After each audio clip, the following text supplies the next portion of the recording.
maantay xaaladaha la helay maantay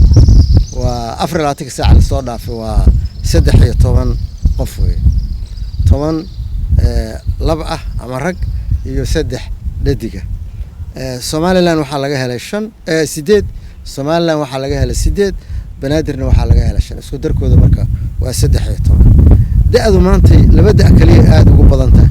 da'da 20 ilaa 39 waa boqolkiiba 77 laakiin da'da 40 iyo 59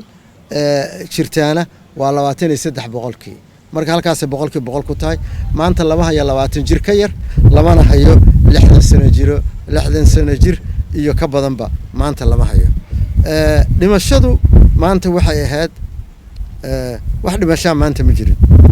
alxamdulillah wax dhimasho maanta ma jirin tirada guud ee dhimashada wadanka dhanna waa 67 awal hore loo sheegay waxa ka bogsatay 12 qofood maanta tirada guud ee dadka bogsaday waa 265 qof walaalayaal maanta haddaad u fiirsataan ilaahay idinkiis banaadir waxa laga helay maantay 3 haddaad ogaa jirteen bilii u horeeyay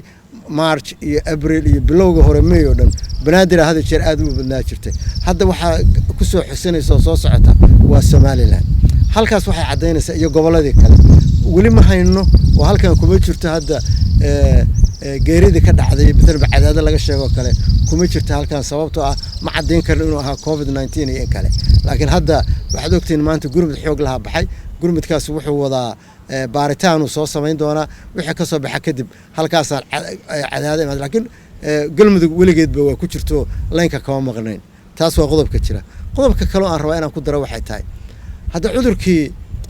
xamar baa la yiri wax laga cararo xamar cudur baa ka dilaaca laga cararo waxay keentay cararidii inay gobolada u gaaray oo gobolada maanta uu si fiican u hayo kaysaskiina badan yihiin waliba iyadoo wacyigelintuna aysan wali si fiican uga hirgelin laakiin waxaan rajaynaynaa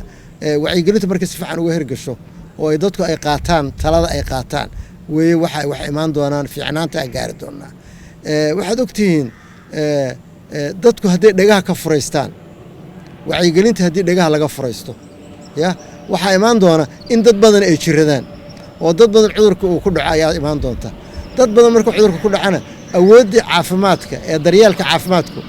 waxaan cabsi ka qabnaa inay ka jawaabi weyso waxa soo dhan hadii marka wacyigelintu la qaadan waayo oo lagu dhaqmi waayo waxa imaanaysa in dad badani uu cudurka ku dhaco hadduu dad badan cudurka ku dhacana awood uma heli doonaan kaadiriinta caafimaadka iyo goobaha caafimaadkuba inay dhammaan dadkaas ay qaabilaan oo wax u qabtaan oo awoodooda ka badanaysa marka qodobka jira waxa weeye wacyigelintu waa number 1 waa udub dhaxaadka cudurkan wax looga qaban karo hadii ayada la waayo haddaan sugno inuu dadka dhan ku soo dhaco waxa halka imaan doonta in awoodii daryeelka caafimaadku uu hoos u dhaco arrinkaas dhimashada marka ay badato maanta waxaan milicsaday oo gadaal u milicsaday dhammaan dadkii dhintay ayaan gadaal u milicsaday waxa ku jirta dadkaas waxa idin sheegaya 7 qof kaliya ayaa 40 sano ka yar 7 qof kaliya ayaa 40 sano ka yar inta kale waa dad konton jir iyo ka weyn hadda walaalayaal aan xusuusano marka halku dhagi ahaa dhalinyarada ku wajahna dhalinyaradi ku wajahna oo dhalinyaradu ayagu difaacoodu waa fiican yahay war dhalinyaro isjira cudurkii ha qaadan dhalinyarada waliba cudurka gobolkooda haday neef qabaan haday dhiikar qabaan haday sokor qabaan haday TB qabaan waa ku dhici kara ayaga laftigooda oo meel xun buu gaarsiin kara oo dhalinyaro badan waxaan aragnay oo runta ilaa iyo 40 bari oo wali cudurka hayo waa haynaa hadaba waana dad dhalinyaro maxaa jira cuduradaas kale ay qabaan waa ku xun laakiin dadka waayeelka geesoo ka garaacaya marka hadalka aan xusuusano ahaa dhalinyaro adna isbadbaadi waalidkaana badbaadi ha noqon dilaaga daahsoon arrinkaas waxa cadeynaysaa maanta markaan gadaal u bilicsanay dadkii dhintay inta 7 qof kaliya ay noqdeen dadka dhalinyarada ah laakiin inta kale waa yeelin hadda marka waxaan rabnaa suwaajibna saaran maahan inaanu waayeelkeena ya inaanu badbaadino waayeelkeenu waa waalidkeen waa aabe waa hooyo waa awoow waa ayeeyo waa habaryar waa qaraabo ya waa dadkii wadankan uu ku dhisnaa oo waagi hore uu ku dhisnaa u soo halgamay waa dadka